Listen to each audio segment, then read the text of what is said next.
mundo inteiro está parado. Um novo vírus fez a gente ficar em casa. Mas ainda é possível ouvir o som da indústria.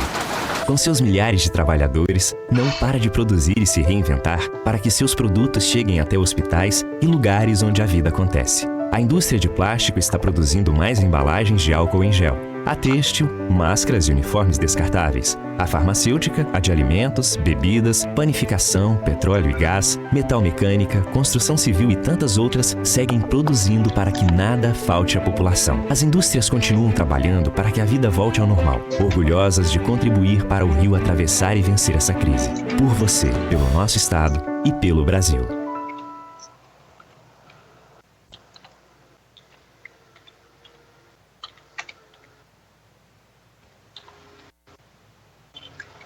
Boa tarde a todos, é um prazer estar aqui com vocês hoje.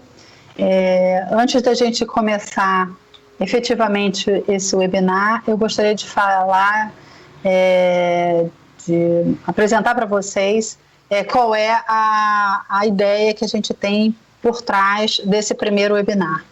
Esse primeiro webinar, ele, na verdade, é um marco de lançamento do Circuito Brasil de Óleo e Gás nesse formato digital, nesse momento, em resposta a um calendário que nós já tínhamos, na verdade, divulgado, em que a Unip, em parceria com a ABPIP e apoio do Ministério de Minas e Energia, apoio da Agência Nacional de Petróleo e Biocombustíveis, apoio do Ministério da Economia e da EPE, estaríamos realizando os circuitos de óleo e gás através de encontros regionais.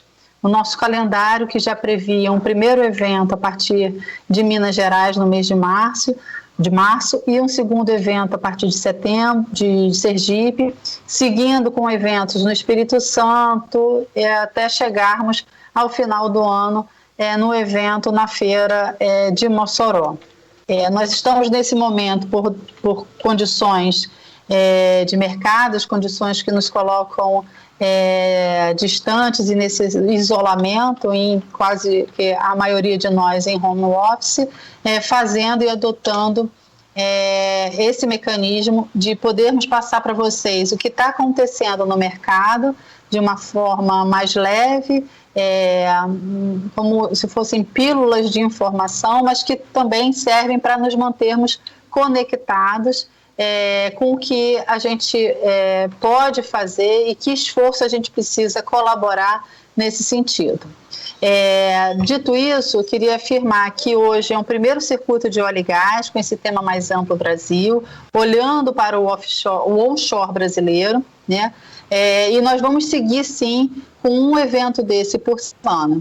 Nós já temos, a partir da semana que vem, a estruturação de um evento para a gente conversar com Minas Gerais, a realidade a partir de Minas Gerais, e vamos, na medida do possível, logo que possível, divulgar para todos vocês os próximos eventos que serão semanais, sempre às quarta-feiras,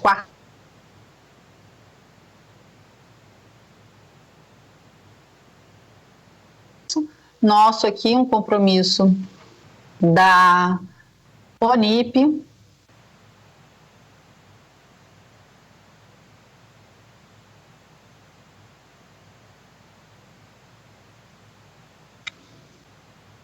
desliga a internet aí, por favor, gente.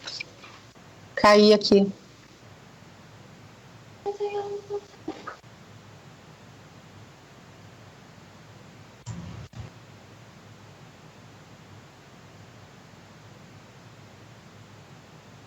Karine, a gente pode dar continuidade?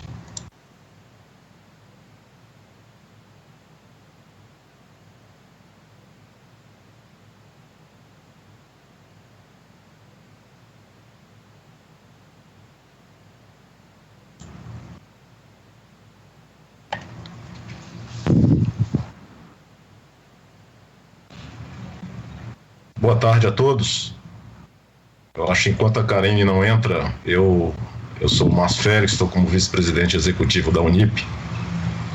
E, como a Karine estava falando, mas ela está com problemas no sinal, a gente está lançando o Circuito Brasil de Óleo e Gás. é uma iniciativa junto com a BPIP, junto com o governo federal, através dos Ministérios de Minas e Energia e Economia, da agência reguladora ANP e da Empresa de Pesquisa Energética EPE, de maneira que a gente possa olhar estado a estado as atividades de óleo e gás, com um olhar assim, mais carinhoso no onshore, mas também olhando o todo. Então a ideia é que a gente, e até assim, essa circunstância de trabalharmos remotamente, todo mundo está ainda aprendendo essas limitações e está sendo muito usado aí, os canais estão sendo muito utilizados aí, redes de Wi-Fi, Pifon, etc. Mas a gente tem esse canal que a Firjan está, vamos dizer, disponibilizando, de maneira que a gente possa trabalhar uma semana em cada, recuperar já esse prejuízo, fazer um evento semanal, focando cada um num estado diferente.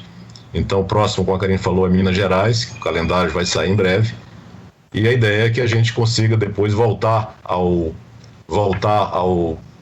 calendário, vamos dizer assim, presencial, e culminando com nesse ano, chegando ao evento a Mossoró em Gás, lá já no final do ano. Então a ideia é que a gente possa, e aí a oportunidade é que a gente, ao botar um foco em Minas Gerais, por exemplo, a gente iria a Minas Gerais e acabava que Minas Gerais ficava mais assim, dedicado para ela o evento, mas ela também não podia divulgar, tanta gente não poderia ir lá. Dessa forma, cada estado vai poder se mostrar para o Brasil através desse canal, junto com o INIP, a BPIP, e de maneira que a gente possa discutir sempre um tema de interesse nacional, mas colocar as peculiaridades de cada estado e o que aquele estado tem a ver com o restante do país na indústria de óleo e gás. E então, assim, para mim é uma alegria estar aqui nesse momento, apesar dos desafios. Então, o Circuito Brasil de Óleo e Gás, ele vai suprir uma lacuna, que é integrar a indústria de óleo e gás no Brasil inteiro, não só que está no Rio de Janeiro, mas que está em cada estado, uns com mais, com menos atividade, mas, assim, de alguma maneira, praticamente todos os estados têm uma atividade da indústria de óleo e gás. A gente vai começar com os que têm mais atividades, mas certamente esse circuito vai, dessa forma, vai poder abranger o país inteiro. Então, eu queria dar boas-vindas a todos. O objetivo é a gente ouvir os nossos convidados, né? Depois vai falar, eu vou devolver para a Karine, já está de volta ali, eu vou devolver para a Karine concluir a fala dela, e depois na sequência vem o Anabal falando pela BPIP, e depois os nossos convidados, que eu espero que conte aí, atualize o noticiário, que é um interesse grande da indústria. As coisas estão acontecendo, o onshore tem novidades quase semanais, diárias aí com a ANP, mas isso deixa para o Leonardo, deixa para o Marco Frederico falar sobre EPE e na visão mais de governo, e que de maneira que a gente possa ter um excelente webinar e ouvir também as perguntas de vocês que sejam ecoadas e debatidas aqui. Então devolvo para a Karine, uma boa tarde, sucesso aqui no evento. Obrigada, Márcia, por seguir. Eu tive um pequeno problema aqui, mas acho que agora já dá para seguir bem. Só reforçar aí, realmente, a fala do Márcio perfeita. A proposta é exatamente essa, é conectar esse Brasil, né, todo mundo, não só quem está no início dessa cadeia de valor, mas também com toda a cadeia produtiva que está envolvida nos negócios e nesse grande mercado de óleo e gás. Eu vou seguir para a gente poder começar a conversar com os nossos convidados e, a partir da apresentação deles, a gente poder voltar e ter uma conversa mais aberta, debater sobre os temas que estão nos atingindo hoje, o que está nos impactando hoje dentro desse cenário de crise, né, como reflexo dos condicionantes que a pandemia trouxe para a gente no mundo, e que reflexos são esses aqui no Brasil, bem como é que a gente vem seguindo com as medidas e com o olhar que a gente precisa seguir e caminhar nas medidas de médio e de longo prazo para a reestruturação desse ambiente do onshore brasileiro. E antes de passar a palavra para o Anabal, né, que é o secretário executivo da APIPIP, da Associação Brasileira dos Produtores Independentes de Petróleo, eu quero dizer que a gente precisa ser ousado, né? A gente precisa continuar sendo ousado para a gente realmente conseguir avançar com o que a gente precisa avançar na pauta do onshore. Então, dizendo isso, eu passo a palavra para a Anabal, agradecendo muito pelo aceite do convite para estar conosco hoje. Anabal, a palavra é sua. Boa tarde a todos, obrigado a Karine pela introdução, ao Márcio, especialmente a Unip por possibilitar esse canal, de rever aí os nossos queridos participantes de sempre, e também agradecer aí ao Leonardo e ao Marcos pela possibilidade de estar aqui contribuindo com esse momento. Eu acho que a importância de situações como essa, e eu saúdo mais uma vez por essa iniciativa de tornar isso regular, é que nos permite trocar ideias, informações e até soluções, né? Certamente irão ajudar neste momento difícil que a indústria passa, mas eu sou daqueles otimistas, né? Por princípio e por aprendizado de vida, porque se nós não fôssemos otimistas, nós já tínhamos desistido dessa missão, mas eu acho que, eu repito sempre, que a gente precisa ter altivez, serenidade e cautela, porque toda crise passa. É verdade que não será tão curta como inicialmente a gente imaginava, mas ela vai passar, certamente.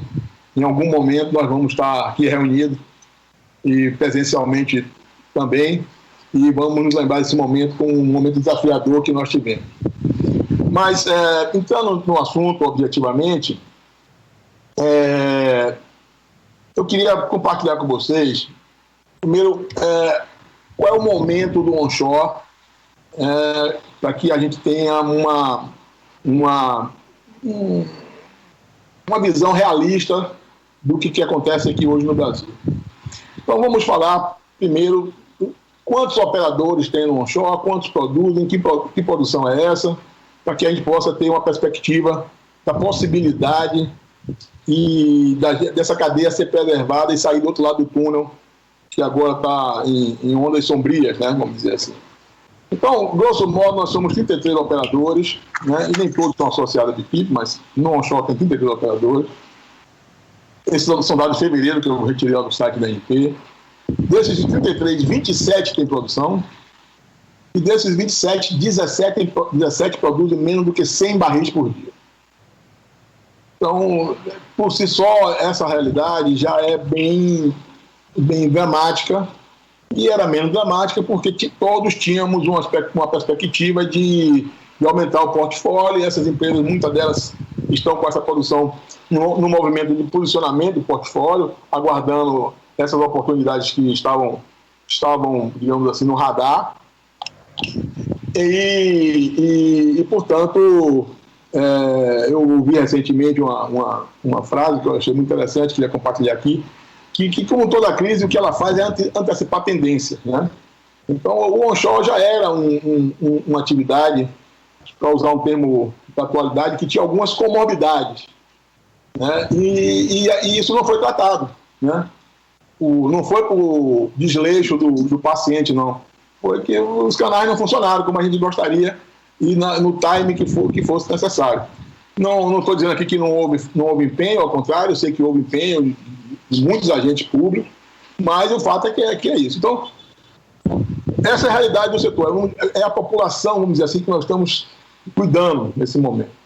Depois tem a questão do preço do petróleo, que não é o escopo daqui, mas a gente já sabe que tem um patamar novo que está se estabelecendo, que também vai durar algum tempo. Mas ainda, além disso, eu vi hoje aqui, como todo homem de petróleo, a primeira coisa que faz quando acorda é olhar a cotação de petróleo. Hoje o Brent está em torno de 30, já tem alguns canais festejando isso.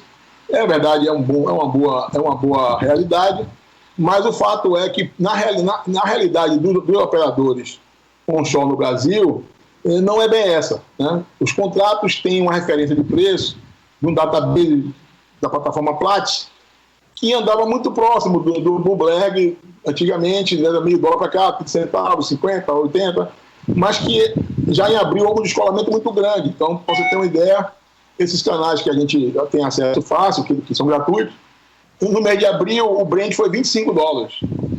Nessa plataforma da Platts foi 18,79.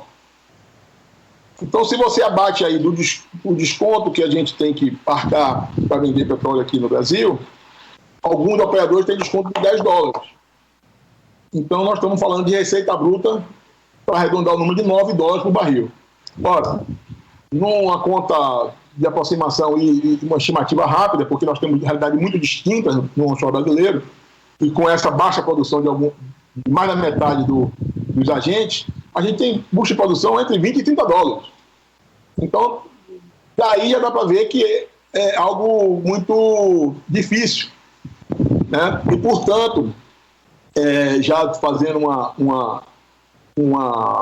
um aquecimento aí para as intervenções do Leonardo e do Marco, nós temos um potencial muito bom. Provavelmente o Marco vai tratar disso com profundidade, e nós precisamos de respiradores para que a gente possa passar por essa fase, né? E os nossos respiradores também, o bom da nossa comorbidade é que já é estudada pelos nossos cientistas há mais de uma década, né?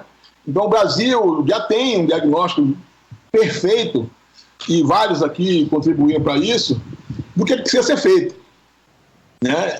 Então a gente precisa, a ANP fez um trabalho muito interessante em fevereiro de 2010, que acho até que o Leonardo participou também dessa oficina lá, e fez um diagnóstico muito, muito bom, né? Logo em seguida o MME, em maio de 2011, também emitiu uma nota técnica com esse diagnóstico. E o que nós precisamos, e talvez seja agora a oportunidade, e por isso que a crise é boa, porque ela também apressa as tendências, né? É que a gente precisa fazer o trabalho de curar essas situações, né?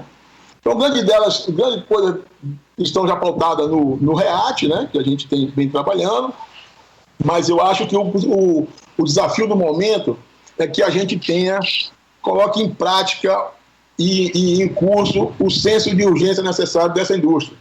E aqui eu, já quase concluindo, vou só fazer alguns números para que vocês entendam o que nós estamos falando. Seja pelo descomissionamento, que nós temos cerca de 12 mil poços precisando serem abandonados, isso é mais ou menos 40 mil dias de sonda. Então já dá para você ver que, se for nós formos abandonar a indústria do petróleo, nós temos um estoque de oportunidade de 40 mil dias de sonda de produção. Além disso, nós temos, e aí esse estudo está mais aprofundado, Márcio, e eu sei que você tem uma preocupação com isso. Nós fizemos um estudo recentemente na BIP, e eu posso até compartilhar com vocês aqui um múltiplo, né? Cada barril dessa realidade atual gera 0,13 emprego direto. Então, para a nossa realidade hoje, do onshore, e aí no âmbito da BIP, nós estamos gerando quase 1.500 empregos diretos.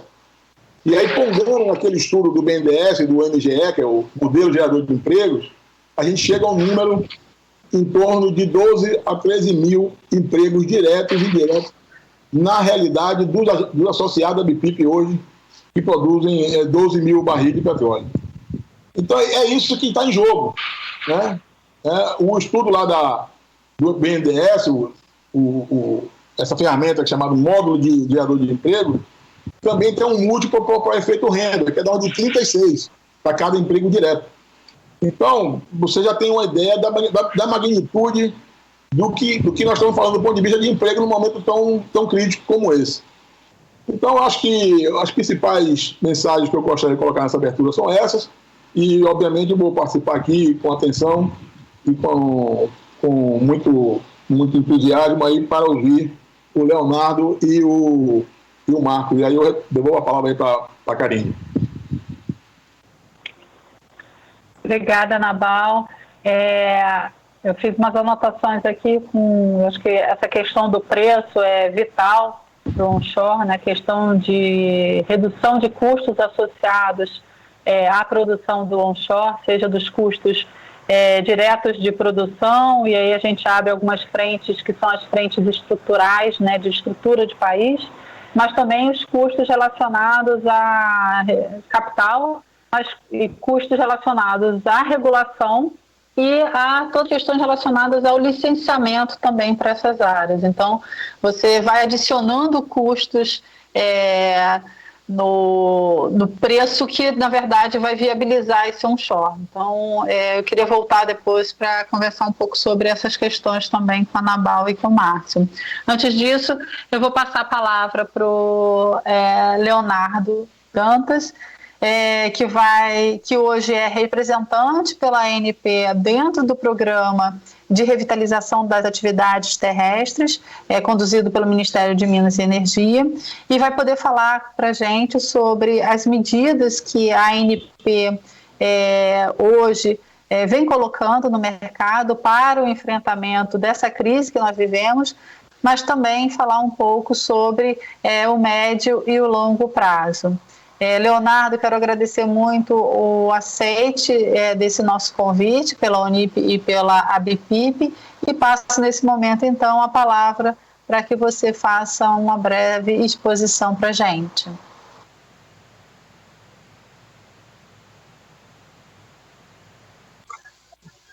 Oi, Karine, boa tarde, obrigado pelo convite. Boa tarde, Márcio, boa tarde, Anabal, boa tarde, Márcio Frederico, os colegas aí de trabalho. Eu sou Leonardo Caldas, trabalho na Agência Nacional do Petróleo, e estamos aqui para discutir o onshore. De fato, eu fui recentemente indicado pela diretoria da agência para ser o representante da ANP perante o comitê do programa REAT, e o que veio com uma satisfação muito grande de estar envolvido aí nessa iniciativa que eu considero tão importante para o país.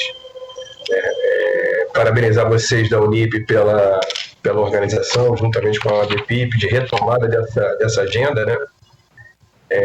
O Márcio vinha falando, quando você caiu brevemente, Karine, o Márcio vinha falando da questão dos eventos regionais, e já tinha um programado para Minas Gerais. Inclusive eu me lembro que isso foi logo antes do isolamento. Eu inclusive estava vendo passagem já para comprar passagem para Minas, né, para participar do evento, mas infelizmente o resto da história todo mundo já sabe, a situação que nós nos encontramos em função da crise de saúde pública. Mas o fato é que a iniciativa de se resgatar essa agenda é muito positiva. É muito positiva porque o momento em que a gente se encontra, o pessoal vem chamando de tempestade perfeita, onde você tem uma queda de demanda muito grande, né, acentuada aí a queda de demanda, obviamente, em função das restrições de locomoção, principalmente, né, e logo anteriormente a isso, houve uma disputa aí acirrada, né, no mercado internacional de petróleo, que já vinha direcionando os preços internacionais para patamares muito baixos, e acabou juntando com essa ausência de demanda e uma formação de estoques muito altos, né? Então isso contribuiu para preços bem baixos. O WTI no mercado spot ficou a ficar negativo, isso nunca foi visto antes na história, né? O mês spot para fechamento de maio, ele ficou com valores negativos do WTI, o Brent chegou aí a menos de 20 e agora está se recuperando um pouco, enfim. Mas o fato é que isso traz aí uma urgência maior para a gente debater todos os assuntos relacionados ao onshore. Eu gosto de dizer, Karine, venho dizendo que, em função do que aconteceu recentemente, a gente foi obrigado a olhar medidas de flexibilização, né, do ponto de vista do regulador, que podiam ser implementadas de imediato e que dessem um fôlego para as empresas atuantes no mercado, e aí na indústria como um todo, né, vamos dizer assim, principalmente em função das restrições de locomoção. Então, como as empresas já estariam com equipes reduzidas, com locomoção comprometida e tudo mais, a gente entendeu que havia uma necessidade de certas flexibilizações para que a equipe que estivesse disponível não tivesse um encargo tão alto, com o cumprimento de obrigações e exigências fruto da regulamentação da agência. É óbvio que isso tem também um impacto financeiro para as empresas, mas o principal era operacional mesmo, né? O foco foi não comprometer o operacional das empresas nesse momento que ele já está, vamos dizer assim, já comprometido por conta das dificuldades de locomoção, então não comprometer mais ainda esse operacional, né? Por conta disso, a agência atuou bem rapidamente, né? Nós aí soltamos inicialmente 2 despachos das áreas técnicas, da área de produção, desenvolvimento da produção e da área do núcleo de fiscalização da produção. Esses despachos tratavam de ações que estavam no âmbito de competência dessas unidades, portanto não precisavam de uma aprovação da diretoria colegiada, né? Eram matérias que já eram de competência das áreas. Publicamos esses 2 despachos, já estabelecendo algumas flexibilizações das regras, e aí logo em seguida, acho que em torno de 2 semanas depois, publicamos as resoluções 815 e 816 de 2020, essas sim com a deliberação da diretoria colegiada, e aí tratando também, ampliando o leque dessas medidas flexibilizadoras que antes, no primeiro momento, ficaram restritas ao desenvolvimento da produção e a questão da medição da produção, ampliando esse leque para medidas regulatórias como, por exemplo, do conteúdo local, da área de segurança operacional, da área de exploração, da área de P&D, enfim, são diversas obrigações que os operadores, né, têm de envio de documentação e dados para a agência que foram flexibilizados ou até postergados, né, em função da situação na qual passamos hoje. Mas isso a gente entende que foram as medidas urgentes que estavam ao nosso alcance imediato, né? Agora, nós temos que ter a clareza de separar o que é urgente e o que é estruturante. Então, eu acho que a agência ela atuou rapidamente, inclusive isso foi motivo de elogio da indústria, né? Agora, nós temos um segundo desafio que, no meu entender, é bem maior, né? Ele é bem mais desafiador, né? Que é olhar para essas medidas estruturantes. Porque aí sim, a gente está falando de um segundo momento onde, na verdade, o dia que nós ficarmos aí, retomarmos nossas atividades normais, né, de ida ao escritório e de reuniões presenciais, e, enfim, e a gente ficar, vamos dizer assim, livre dessas medidas de restrição de locomoção, infelizmente esse dia não é o mesmo dia em que a indústria volta ao normal.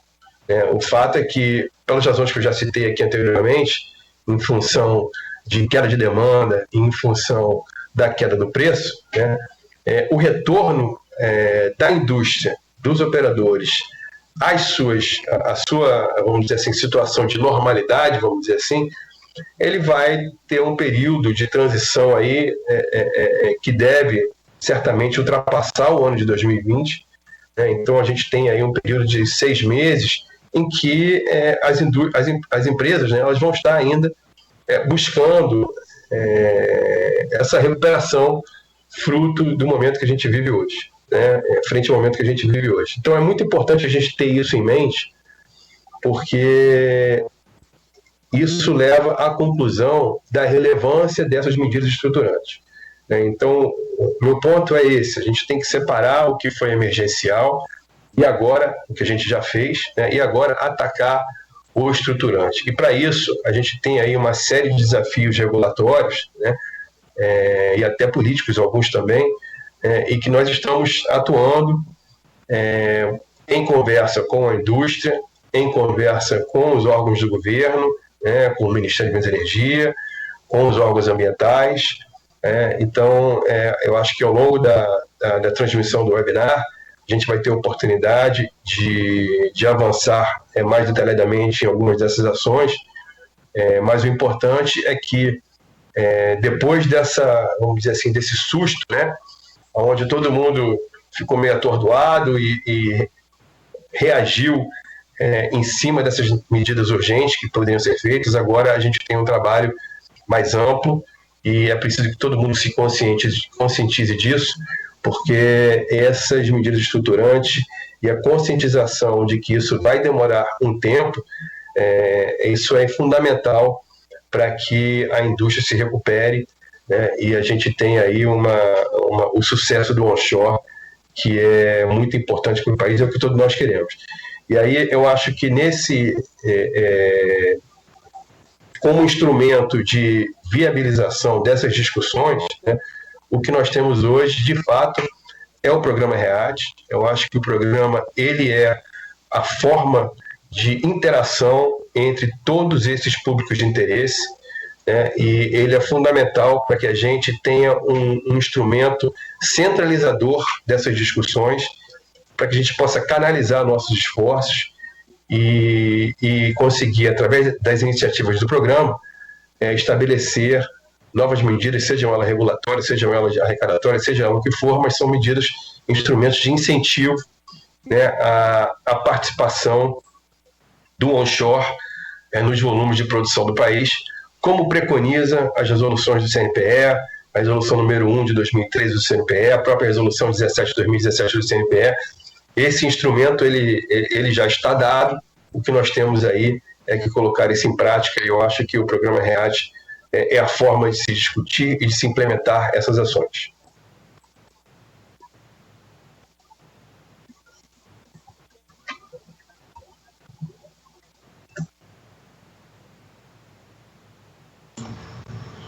Karine, seu som.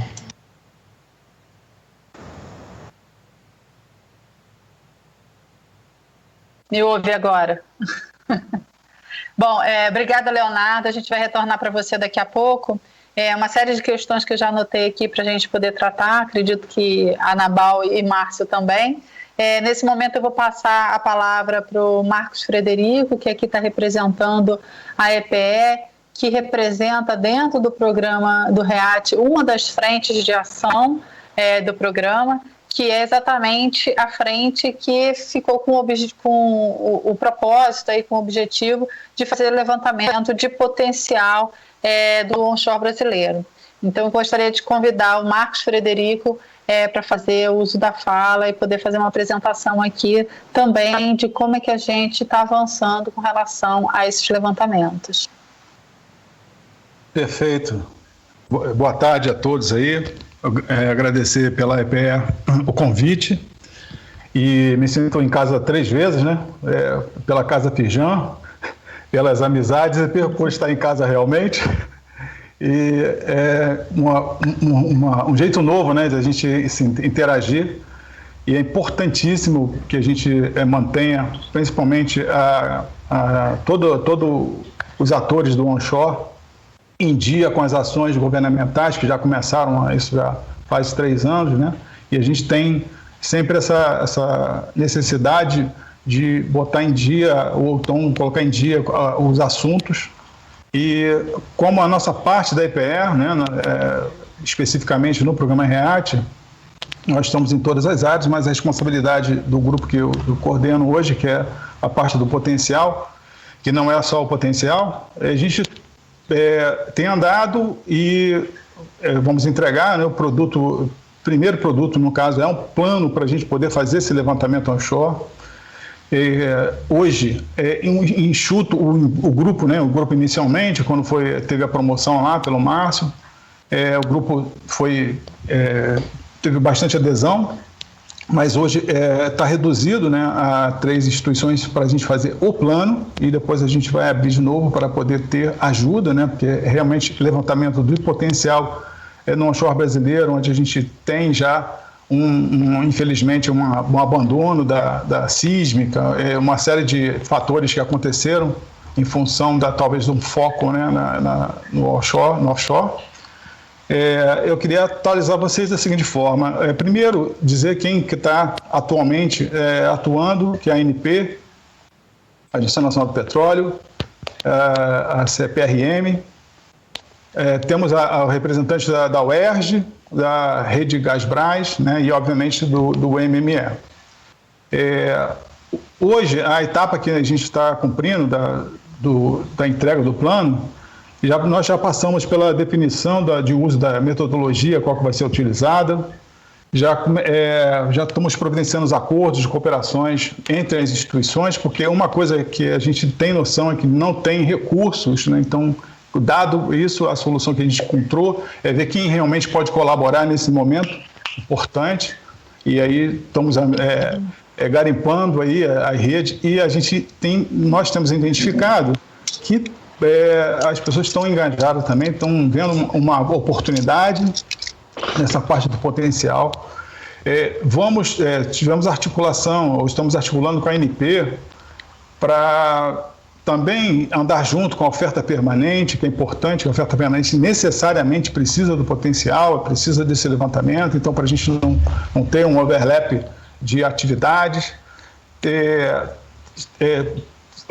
Tem um grupo também dedicado a soluções de monetização. Essa solução de monetização ela é muito importante em função do que a gente sabe da diversidade que nós temos hoje, vamos dizer assim, do espectro de produção que nós temos hoje, né? Hoje nós temos produções que variam muito, e você sabe que tem um pequeno produtor que pouquíssima coisa ele produz, e tem 2 ou 3 campos que quase dominam hoje a produção total do país.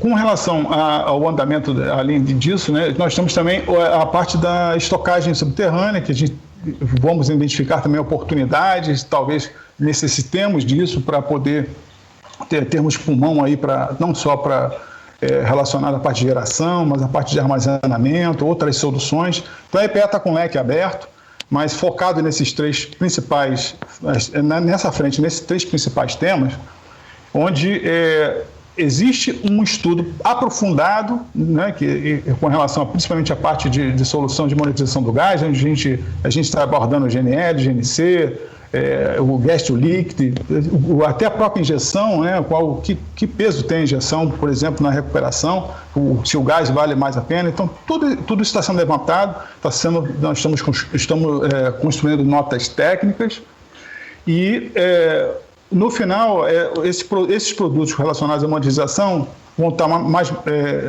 estar disponíveis até junho, né? A expectativa é essa. E a parte de estocagem, um estudo já está sendo feito, mas talvez a resposta venha depois também, mas está andando.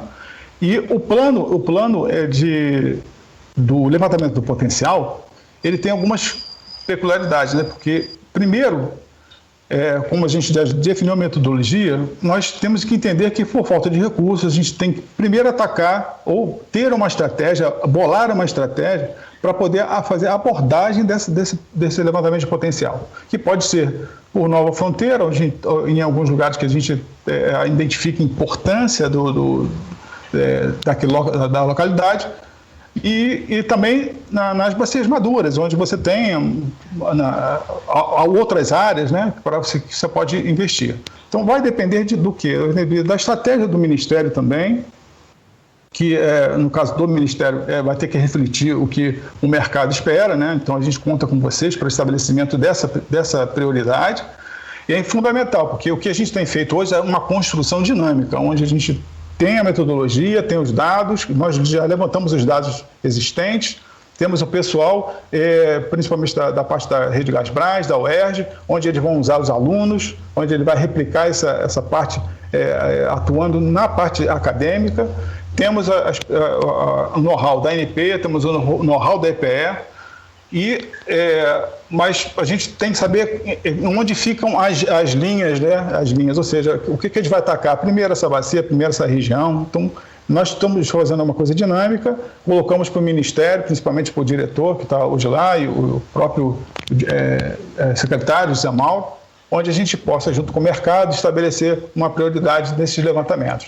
E poder atacar uma coisa mais especificamente falando, que tenha mais produtividade, né? Que não tenha, tenha mais atratividade, né? Uma coisa que realmente funcione mais célere, principalmente.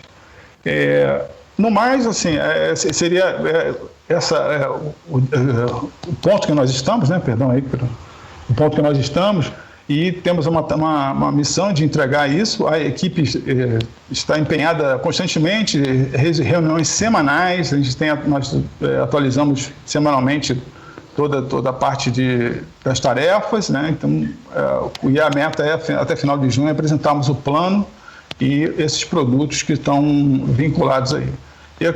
Com relação a parte da EPE também atua em outros lugares, na parte principalmente do preço, né, que foi citado aí. A gente também tem a perspectiva que o preço retome a média desse ano.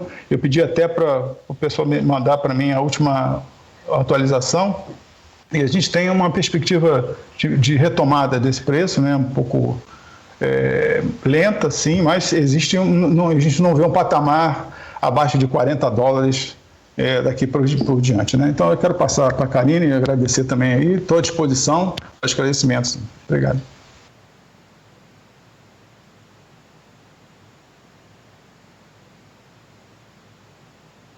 Karine, microfone.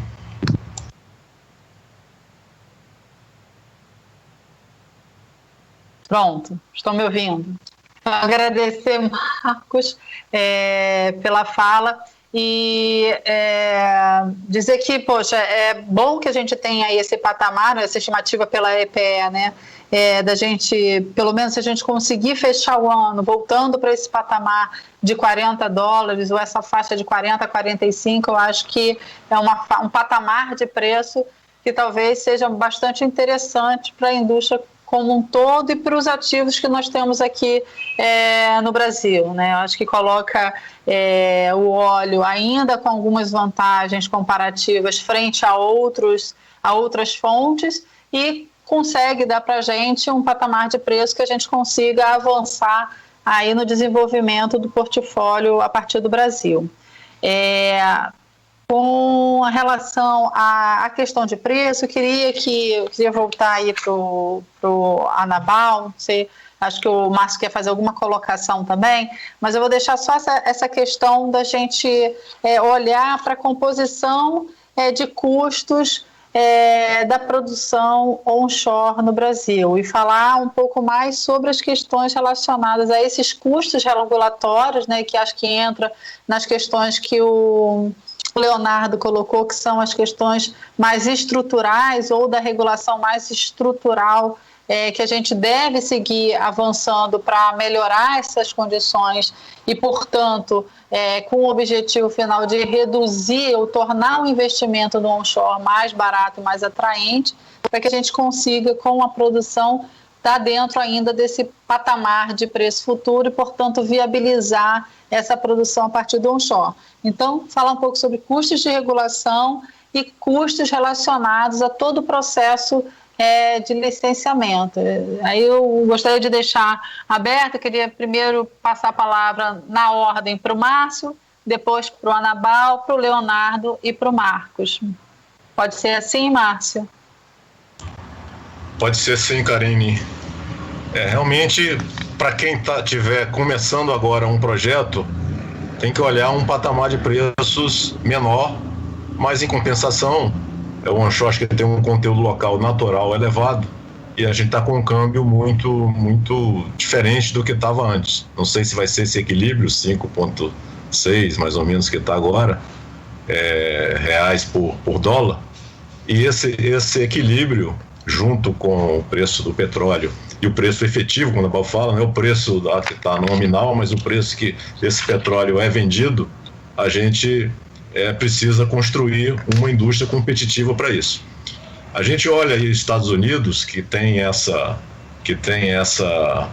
como se diz, essa a fama aí, a condição de ser o país mais capitalista do mundo, conhecido como tal, mas ele tem vários projetos, várias iniciativas de aporte de recursos para a iniciativa privada, para estimular não só regulatoriamente, mas também com ajuda financeira. Inclusive há uma discussão agora se haveria ou não alguma ajuda financeira para manter o máximo de produção, especialmente, por exemplo, já que os estados têm um peso muito grande, o Texas, ele tinha mais de 200 mil postos produzindo e cerca de quase 4.900.000 barris por dia só no onshore.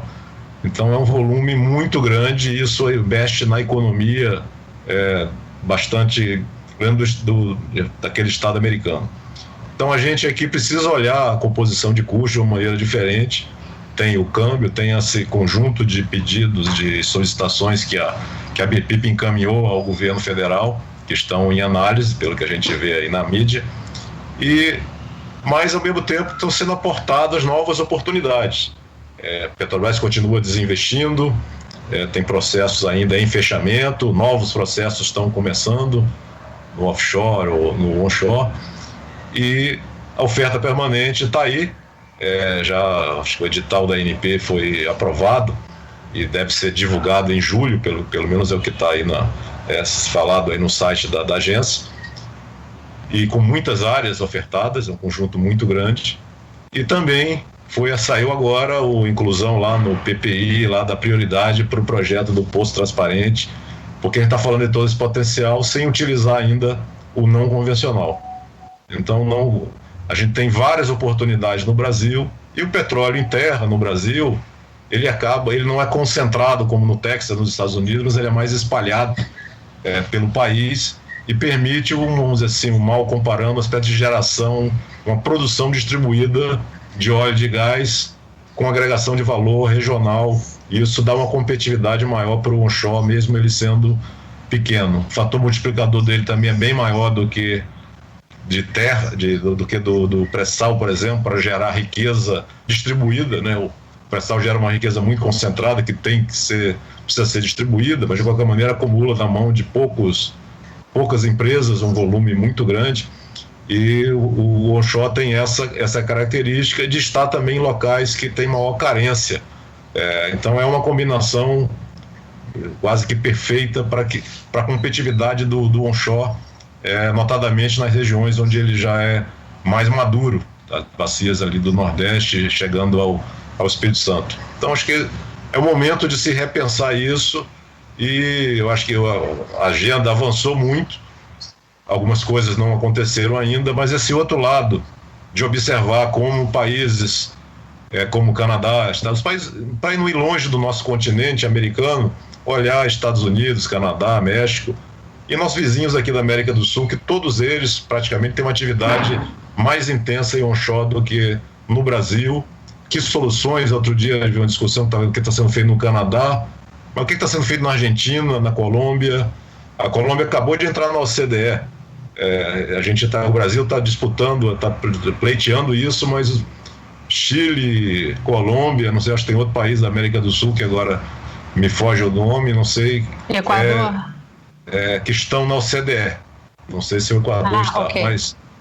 mas assim, então assim, a gente tem que estar nesse concerto dos grandes do onshore das Américas, pelo tamanho, pelo porte. A gente é muito acanhado, que a gente fala alto no pré-sal, a gente fala miúdo na parte terrestre. Então acho que o custo, ele além da decomposição, acho que tem que ver com repensar dos mecanismos de apoio financeiro.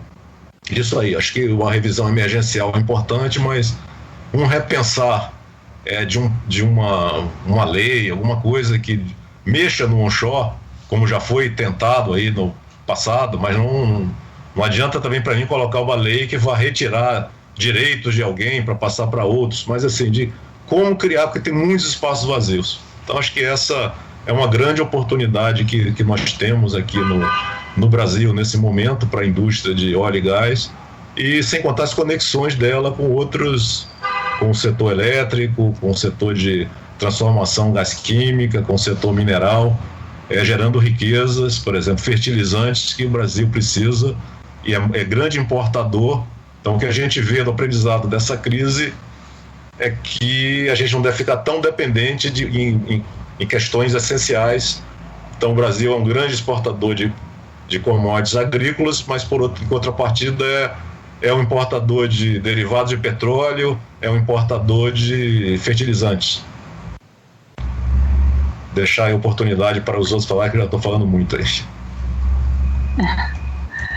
Não, perfeito, Márcio. Eu acho que essa nova ordem, né, esse novo normal traz consigo alguns riscos e o risco desse encadeamento muito longo, muito para fora do país, que talvez não traga para a gente, nesse momento que a gente demanda maior segurança do abastecimento, não só de combustível, mas do abastecimento de modo geral, né, do que é necessário como insumo, como produto final, para atender a necessidade não só das empresas, mas também dos indivíduos, né?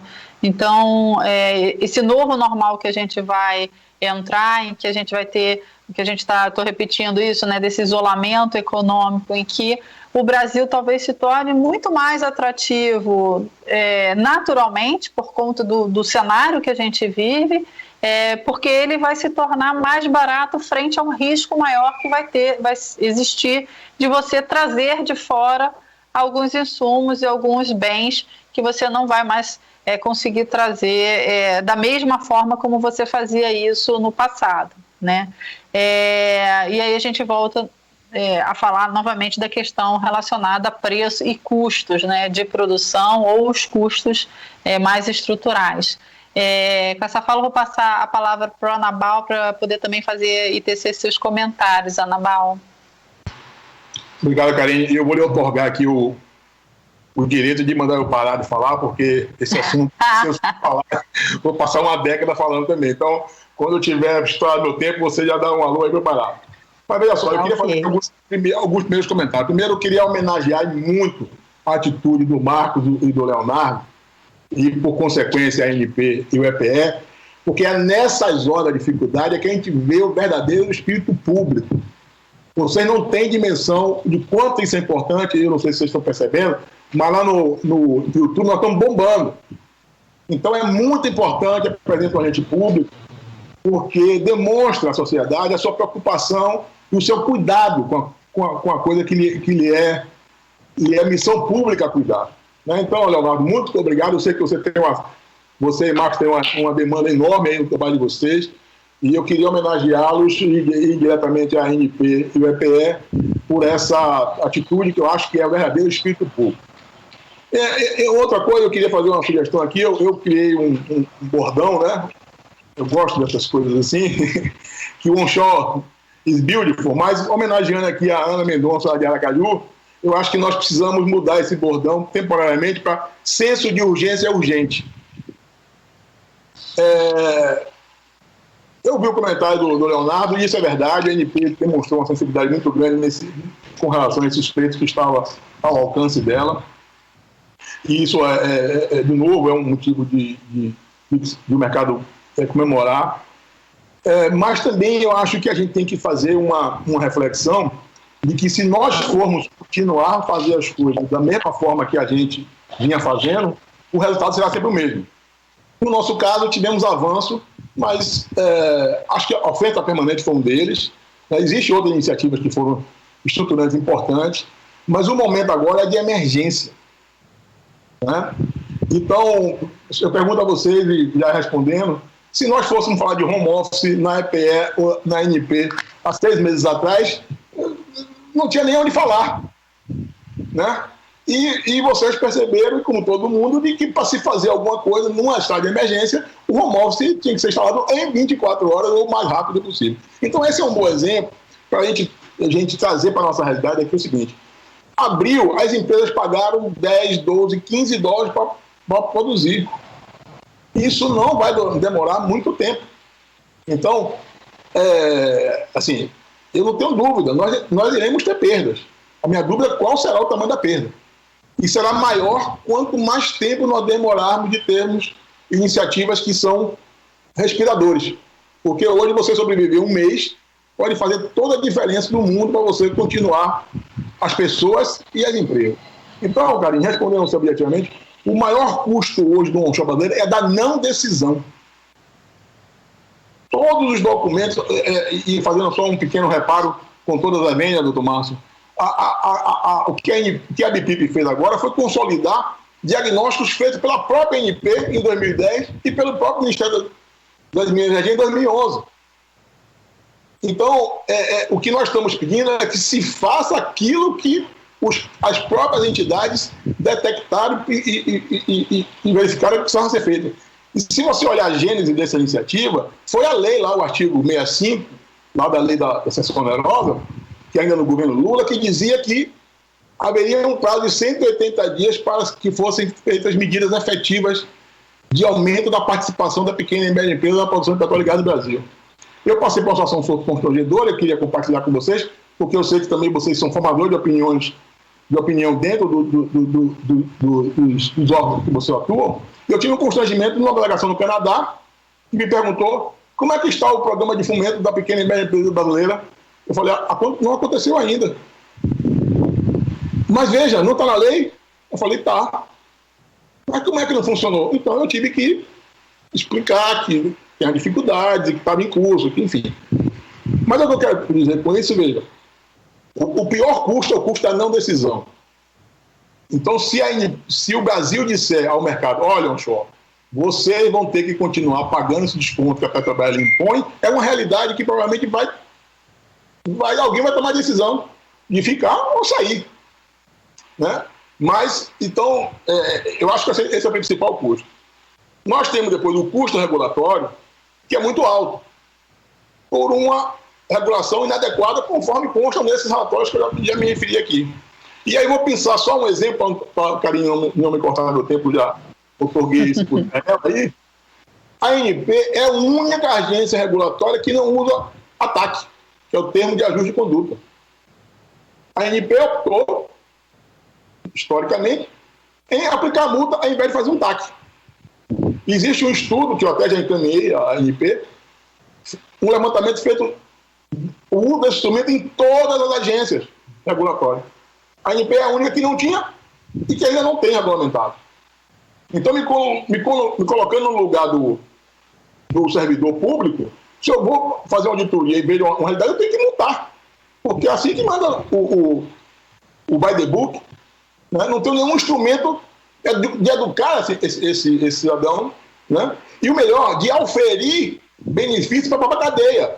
Porque você pode fazer uma tag, por exemplo, colocando recurso no prédio da EPE. A gente não tem esse expediente. E o pior, houve alguma iniciativa na ANP no limite do contato do consumidor que foi na área de abastecimento. Então lá tem iniciativa de TAC, porque qualquer irregularidade vai prejudicar o consumidor final, mas no AIP e nas atividades que são, digamos assim, dentro desse muro da barreira entre o mercado regulado e o mercado consumidor, não tem.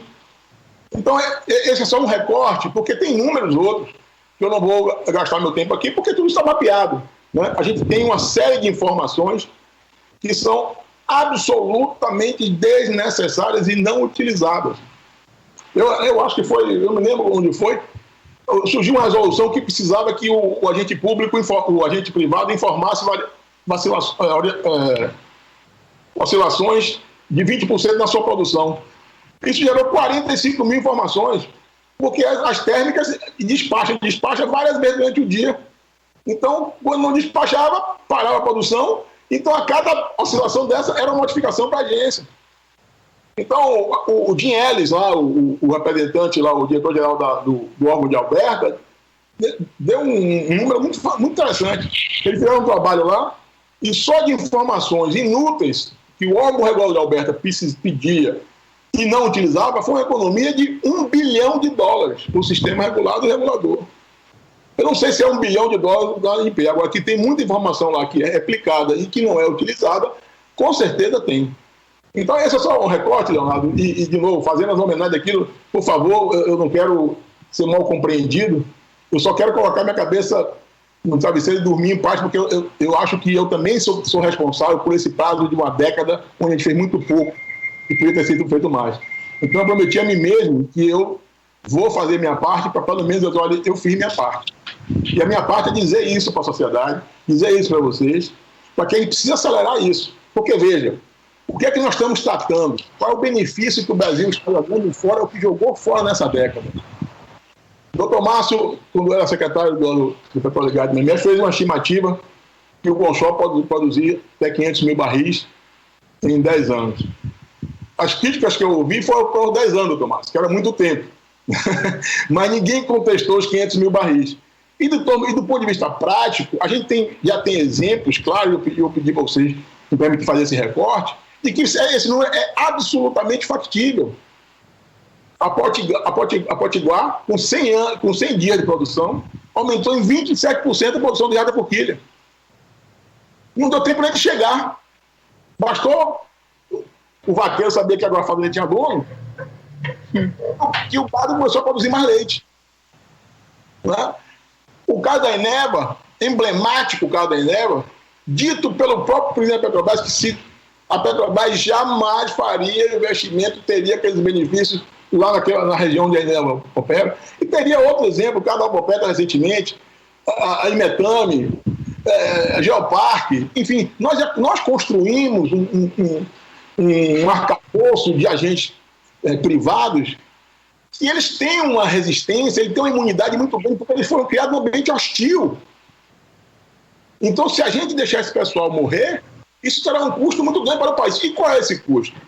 Eu fiz uma conta de padaria, né, tomando como parâmetro os 500 mil barris que o Tomácio colocou. Então, nós estamos perdendo 400 mil barris por dia. Nossa produção é 100, 500 menos 100 são 400. Eu peguei a média histórica dessa década, de 2010 a 2020. O preço do barril era $80 e o câmbio era 2,50. É só fazer a conta. Isso dá 29 bilhões de reais por ano. É para fazer silêncio, né? E quando eu vi esse número, eu fiquei assustado. E um dos motivos que a ANP foi tão atuante na questão do offshore é que uma plataforma atrasada a cada ano custa 2,5 bilhões. E aí, Leonardo, veja só, eu compreendo a dificuldade que vocês têm, não minimizo ela, não queria estar no lugar de vocês, para ser bem sincero. Aliás, eu até fiz concurso para a ANP, foi provado e não assumi, talvez justamente por antever essa dificuldade. Mas veja, quando se chegou a fazer essa conta dos 2,5 bilhões de plataforma, se mexer até no controle local. Aí tudo que é difícil foi possível ser feito. Por que nós vamos jogar 29 bilhões por ano afora? Por que a gente não pode rever a questão do custo da comercialização? Por que a gente não pode ver a questão do royalty? Royalty de alíquota de 50% em 0 é 0. Todo mundo já sabe disso. O prefeito de Campos colocou lá, menos royalty, mais emprego. O Brasil já está consciente de que não vai ser solucionar essas questões. Antes da crise já era assim, agora muito mais. Problema não royalty de nada. Eu estou fazendo isso porque eu estou querendo que a gente perceba a dimensão das coisas que estão na nossa mão. Então, custo da não decisão é o principal custo. O custo regulatório, que já me referi aqui. O custo da comercialização, que é óbvio. Né? Um concorrente, o independente do Brasil, paga $10 para vender o barril dela. Né? A gente tem uma justiça regulatória que nós pagamos royalty no preço cheio e realizamos atualmente metade do preço cheio, do preço de referência. Né? Então, se a minha concessão, e o Brasil já teve um tempo que as concessões eram sempre pelo percentual máximo do royalty, se a minha concessão paga 10 e o Brent é 20, eu pago 10% sobre 20. Mas na hora de vender, eu vendo por 10. Então, o meu royalty, que era 10, acaba sendo 20, porque eu estou pagando pelo dobro do preço que eu vendo. Né? Então, esse é um outro componente do custo que a gente tem. E, por último, a questão do licenciamento ambiental. Veja, são números que as pessoas precisam saber. Licenciar um campo no Brasil, em determinadas regiões, pode custar 3 milhões de reais.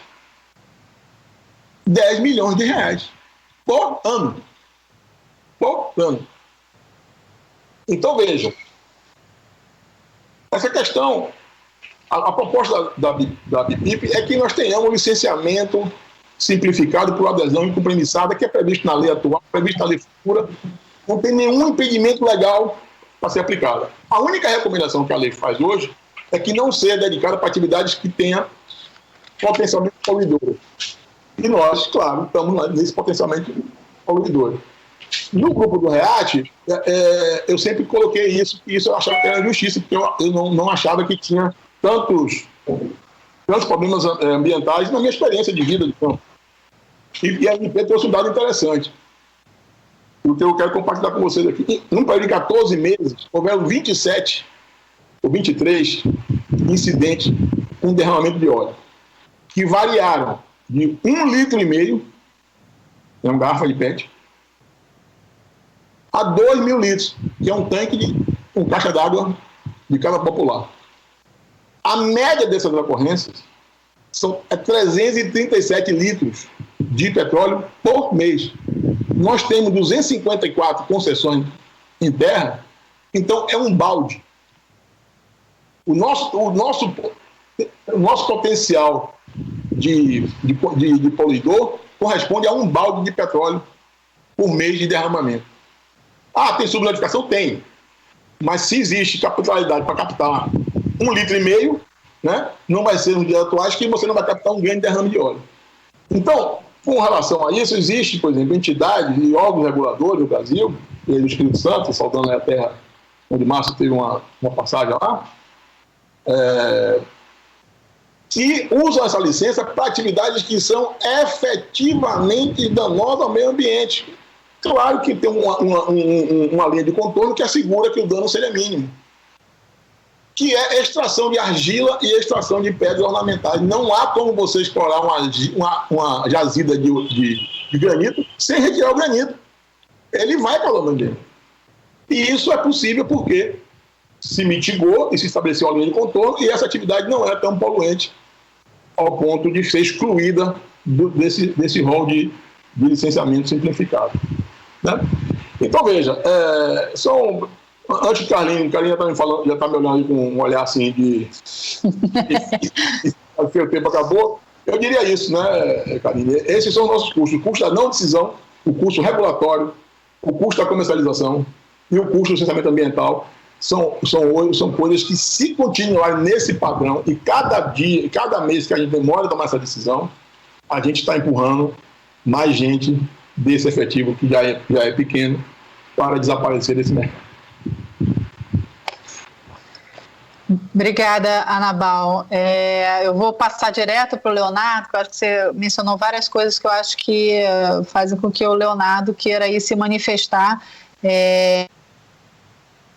um pouco mais sobre as questões relacionadas ao TAC, por exemplo, que a gente fez um trabalho também junto com a ANP no avanço de ter um termo de ajustamento de conduta que ficou meio paralisado também, então acho que é uma oportunidade para o Leonardo falar sobre essa questão, se puder, e falar um pouco também sobre essa agenda próxima, né? Que agenda é essa que a gente tem para esse próximo período, para esse período agora desses próximos 3 meses, em que a gente possa, de fato, ver a agência tocando nesses pontos que são pontos fundamentais para a gente ver esse sonho, né, porque está virando o sonho do potencial do onshore virar uma realidade. Então, que agenda é essa que a gente tem aí de curto prazo, o que a gente está realmente trabalhando junto com essa frente, com o Ministério, ou com os ministérios e os órgãos dentro do programa do REAT.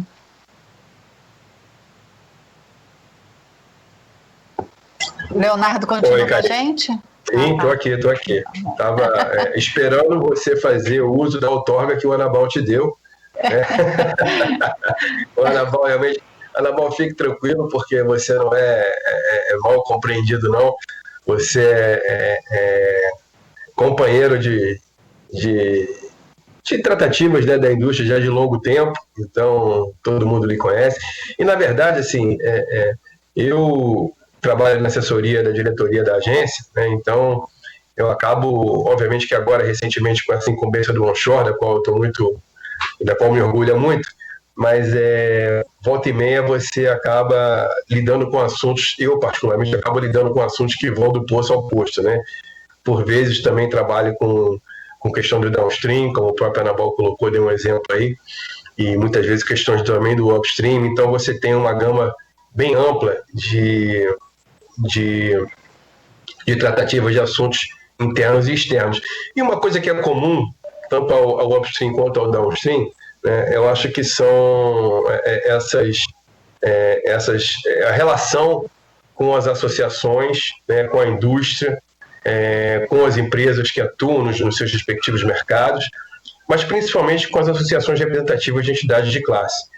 Né? E a gente vê que, eu acho que isso é natural, tá? Não estou dizendo que é uma condução talvez exagerada, mas é natural, de que põe um peso realmente muito grande na agência em relação a tratar todas as deficiências que de alguma forma impactam a atividade comercial e industrial das empresas. Eu acho que isso é natural, a gente está acostumado a lidar com isso, né? E eu acho que até um certo ponto às vezes pode ser exagerado, porque nós temos exemplos aí práticos de como a indústria também se reinventa e se renova, né? E o próprio Anabal acabou citando alguns desses exemplos, onde os casos aí que eu posso repetir porque ele acabou de citar, né? O caso da Eneva, o caso da Potiguar, lá no Rio Grande do Norte, onde houve uma produção aí em 100 dias, né? Após passar a transferência do operador para a empresa, ela está produzindo 1.000 barris a mais por dia de petróleo, né? Em 100 dias após a cessão de direitos. Temos o caso da Alvopetro aí. Então eu acho o seguinte, existem sim diversas questões regulatórias que nós temos que olhar para dentro de casa e também para fora, às vezes em atuação conjunta com o Ministério e com os órgãos ambientais, né, para citar alguns. Nós estamos fazendo isso, né? E também temos que citar esses exemplos positivos, onde a própria indústria consegue aí, viabilizar um projeto que, de alguma forma, talvez não fosse possível ser viabilizado dentro de um contexto normal. Mas o fato é que a gente tem sim, Karine, viu, um prazo aí bem exíguo para tomar decisões, né? E a gente está em conversas frequentes com o Ministério. Uma das documentos que pauta nossas conversas em relação ao onshore foi a carta da BPIP, né? Isso está evidente, outras instituições também se manifestaram, então por isso que eu disse que é uma dos documentos que está ali subsidiando as discussões. E nós temos, no âmbito da agência, nós temos algumas iniciativas que, acredito eu, que devido à regularidade com que a gente vem tratando isso com o Ministério, eu acho que vai sair de uma forma ágil. Eu concordo com o Anabal dizendo o seguinte, a não decisão é a pior decisão. Então, acho que a gente tem que ter clareza e transparência nas reais possibilidades de implementação de medidas. Se tem um caminho aí, que é um caminho onde a gente não pode ou não tem como interferir ou mudar, isso tem que ficar claro para que os entes afetados saibam qual caminho devem perseguir.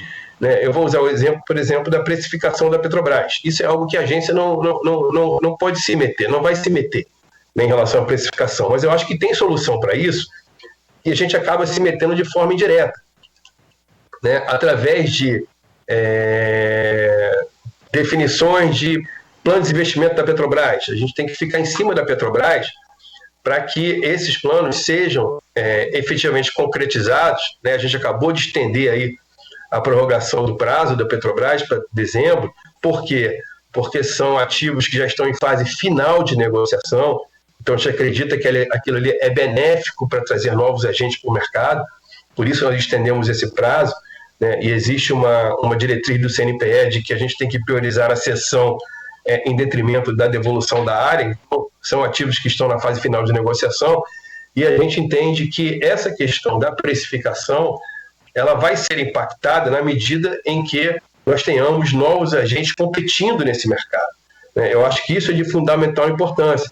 Então, se você olhar a instituição da oferta permanente, isso é uma decisão importantíssima, né, que o governo, através da agência, tomou para que você tenha uma dinamicidade maior em que essas áreas que sejam elas não têm interesse, foram devolvidas, ou enfim, que essas áreas sejam colocadas de novo em oferta de uma forma mais célere, mais ágil, né, para que a gente tenha novas empresas atuando.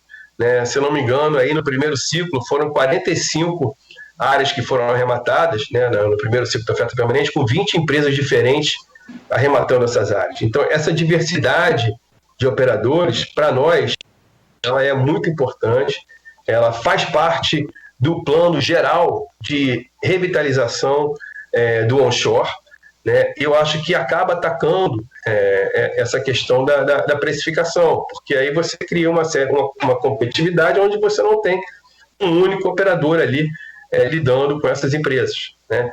Então, eu acho que essa é uma forma de atacar esse problema. Falando sobre o TAC, de fato, na agência, ele teve uma época em que, por orientações aí, às vezes até jurídicas, houve uma dificuldade de implementação. Eu acho que a gente pode revisitar essa questão, né? Eu acho que é algo que pode ser estudado, uma aplicação de algum tipo de TAC. Como a Anabel falou, o servidor, né, ao constatar uma irregularidade, de acordo com os termos da lei de penalidade, ele não tem como, talvez ele não tenha muita flexibilização para implementar uma medida educadora. Fica sempre ali, não cumpriu, a gente pode dar um prazo aí, mas eventualmente vem uma multa. Eu acho que isso funciona para a cadeia como um todo, para a indústria como um todo. O downstream também é assim, a gente tem hoje no downstream, obviamente, que o número de agentes é infinitamente maior, a gente tem um número de processos na agência, no downstream de aplicação de multa também infinitamente maior do que no up, né? Então isso não é tratado de forma diferente no down, mas eu acho que a gente cabe sim estudar essa questão, como a gente está, por exemplo, considerando uma dosimetria de aplicação de multa, onde é levado em consideração, na fórmula onde você define o valor dessa multa, é levado em consideração a produção do cão. Então, essa questão da dosimetria, ela acaba tendo ali um tratamento diferenciado, que a gente está buscando implementar para a empresa que produz um valor menor de óleo e gás, né? Então, esses assuntos, eles são tratados. Nós temos aí também diversas opções da agência que têm esse tratamento diferenciado para o pequeno e para o grande, né? E não podia ser diferente, porque são dois ambientes distintos. Então, de fato, a gente tem que fazer essa abordagem de forma diferente. Mas o que a gente está buscando aí, nessas conversas com o Ministério, são questões relacionadas a contrato e edital, são questões relacionadas às fases de exploração e produção. A gente está olhando a cadeia como um todo, né, para saber aonde a gente pode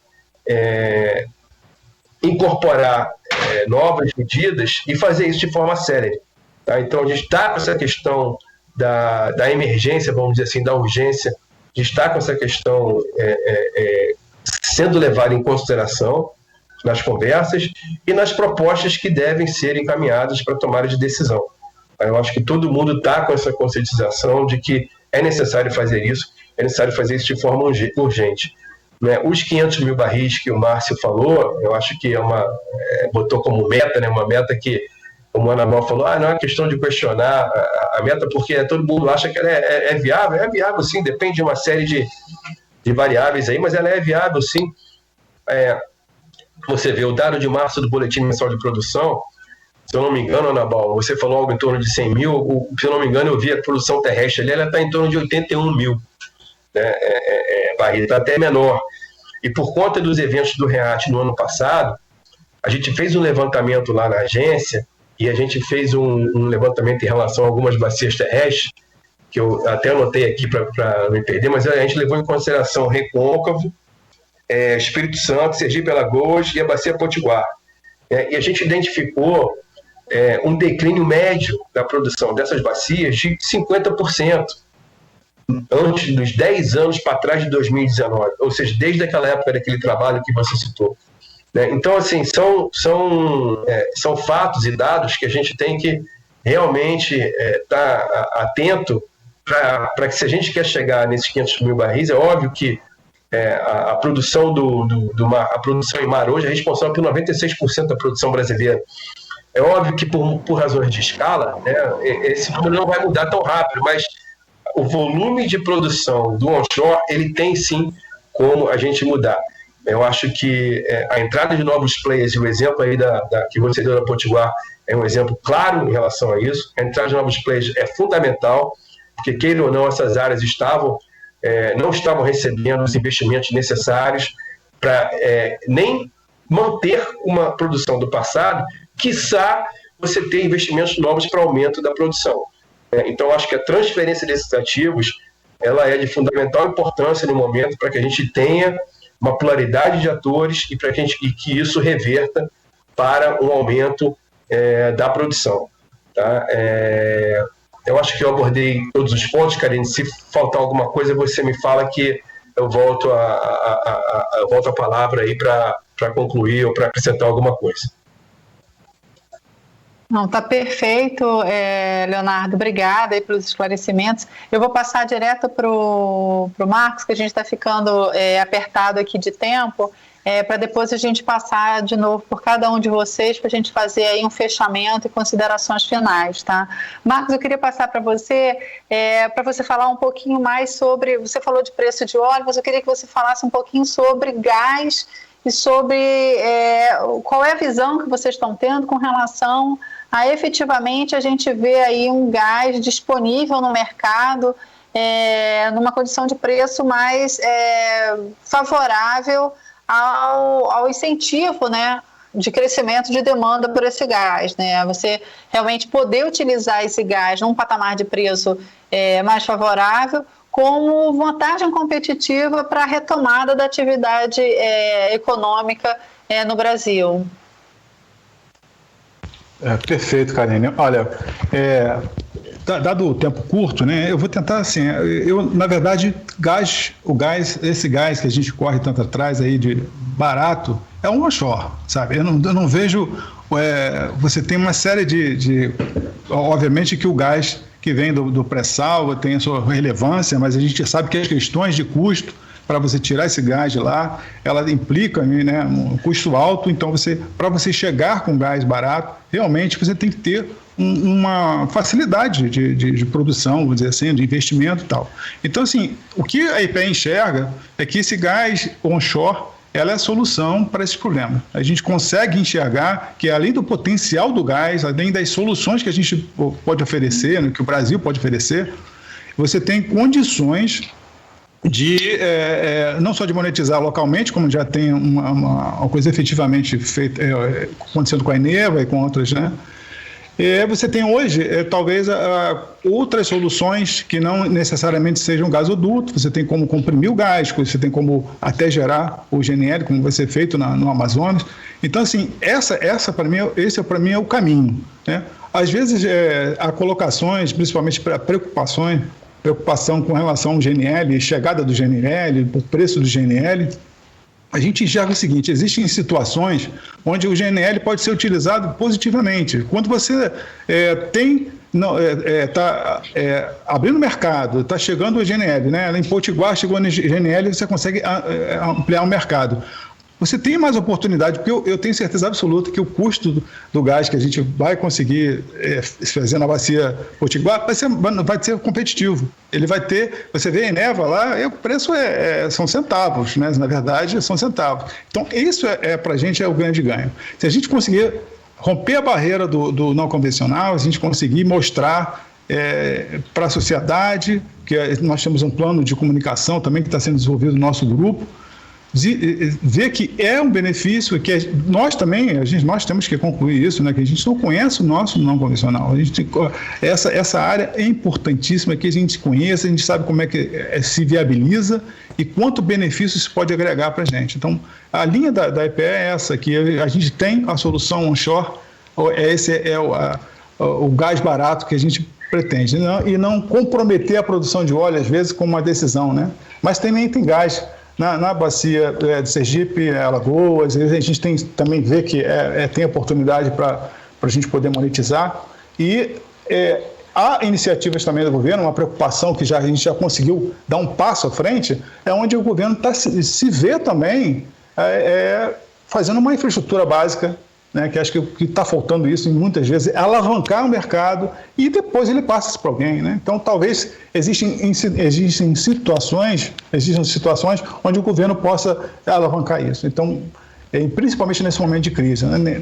Tem um plano de D+1, né, que o Ministério está aprontando, a EPE fez uma série está fazendo uma série de opções de gasodutos e tudo para tentar, em determinadas localidades, ampliar o mercado, abrir mercado, né? Então, isso é uma onda que tem que pegar. Porque se você, principalmente o nosso trabalho da EPE, uma das coisas que a gente tem no planejamento estratégico é reduzir o custo de transação, melhorar as condições de decisão, e mostrar para quem está tomando a decisão de investimento que você tem, por exemplo, o potencial que já foi mapeado pelo governo, você tem talvez uma revisão que eu acho muito necessária, que eu estava na ANP, né, quando ela foi criada também, e eu participei de uma série de montagens do contrato de concessão, daqueles parâmetros, das tabelinhas e tudo, então eu fui testemunha disso. É outra realidade hoje em dia, não só do volume que está sendo produzido, mas do tempo das concessões que hoje elas já estão terminando. Então, uma revisão de contrato de concessão, onde você tem um espectro maior do todo o projeto, onde a gente já conhece hoje como é que finaliza um projeto. Então, nessa situação, a gente tem que ter uma condição de contorno automática, onde o investidor se senta mais seguro, fala assim, não, vou chegar no final eu não vou ter royalties, eu não vou ter isso, eu vou ter dinheiro para abandono, e eu vou ter condições até de monetizar de outra forma, em conjunto. Então, assim, existem essas situações importantes que a gente sinaliza, não só para a solução do gás, mas como um todo, né? Porque hoje a Eneva, por exemplo, ela vende o condensado dela para a Dax lá em Salvador, né? Na Bahia, perdão. Então, assim, já tem uma logística por necessidade. Então, talvez a gente encontre outras soluções também que consiga animar um pouco o mercado para a gente poder trabalhar. Ok, obrigada, Marcos. A gente fica feliz em saber aí que vocês estão trabalhando aí para oferecer aí um portfólio de oportunidades para um investimento e para fortalecer tanto a nossa infraestrutura quanto a base aí de crescimento no próximo período para o país como um todo. Dito isso, eu queria passar de novo a palavra para cada um de vocês, para a gente fazer as considerações finais e a gente poder fechar esse web. Eu queria passar de volta para o Márcio. Márcio, você fazer essas considerações. Eu acho que isso que o Marcos colocou para a gente reforça, né, a sua visão de distribuição de riqueza regional, em que você possa ter realmente um encadeamento local mais fortalecido e possa aproveitar melhor essas riquezas regionalmente, né? Então, eu queria passar a palavra de volta para você, agradecer muito a tua participação aqui e as tuas contribuições como um todo com esse projeto chamado ONIP. Bom, obrigado, Karine, pela atenção. Eu queria aproveitar e dar sequência aqui a chamar, assim, os estados têm um papel muito importante nesse momento.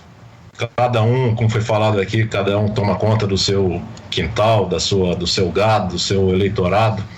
Então, acho que os estados aí, eu vou começar falando do Amazonas, que tem progressos aí na legislação do gás, que tem projetos importantes, tem reservas descobertas, tem área na oferta permanente da ANP, descoberta que eu trabalhei como engenheiro de campo nos anos 80 e que nunca produziram, só quando eu fui lá fazer um teste de formação que esse gás foi colocado em produção.